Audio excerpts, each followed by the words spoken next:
16वीं शताब्दी का भारत, जब कई राजा मुगलों के सामने झुक चुके थे, लेकिन एक वीर ऐसा था जिसने अपनी मातृभूमि के सम्मान के लिए सब कुछ त्याग दिया।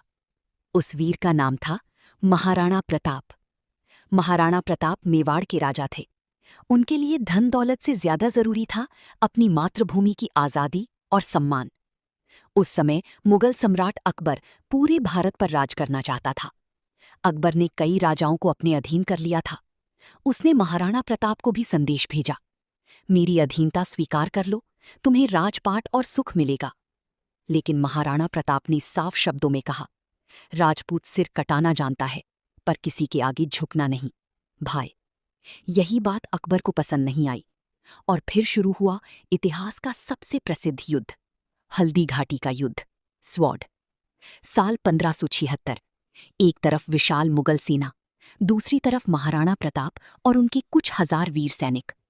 युद्ध इतना भयंकर था कि धरती कांप उठी। तलवारों की आवाज आसमान तक सुनाई दे रही थी। महाराणा प्रताप अपने प्रिय घोड़े चेतक पर सवार होकर युद्धभूमि में दुश्मनों पर टूट पड़े।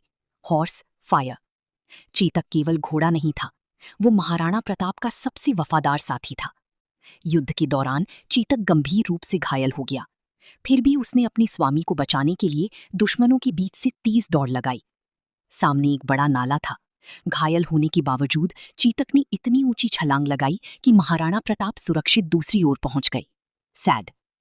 लेकिन छलांग लगाने के कुछ ही पल बाद चेतक जमीन पर गिर पड़ा। महाराणा प्रताप अपने सबसे प्रिय साथी को गोद में लेकर रो पड़े। उन्होंने कहा, तुमने आज अपना धर्म निभा दिया चेतक। Broken heart. उस दिन महाराणा प्रताप युद्ध तो नहीं जीत पाए, लेकिन उन्होंने कभी हार नहीं मानी। उन्होंने जंगलों में रहकर संघर्ष किया, घास की रोटियां खाईं, कई कठिनाइयां झेली, लेकिन अपनी मातृभूमि को कभी गुलाम नहीं होने दिया। धीरे धीरे उन्होंने मेवाड़ के कई हिस्सों को वापस जीत लिया। उनका साहस और देशभक्ति आज भी करोड़ों लोगों को प्रेरणा देती है। India fire. महाराणा प्रताप ने दुनिया को सिखाया, सम्मान और स्वतंत्रता के लिए किया गया संघर्ष कभी व्यर्थ नहीं जाता। स्वॉर्ड। जिस मिट्टी में महाराणा प्रताप जैसे वीर जन्म लेते हैं, उसे कभी कोई गुलाम नहीं बना सकता। यदि ये जानकारी अच्छी लगी तो लाइक, शेयर, सब्सक्राइब कीजिए। जय हिंद, वंदे मातरम। और कमेंट में भारत माता की जय जरूर लिखें या आई लव माय इंडिया लिखें। जय हिंद, वंदे मातरम।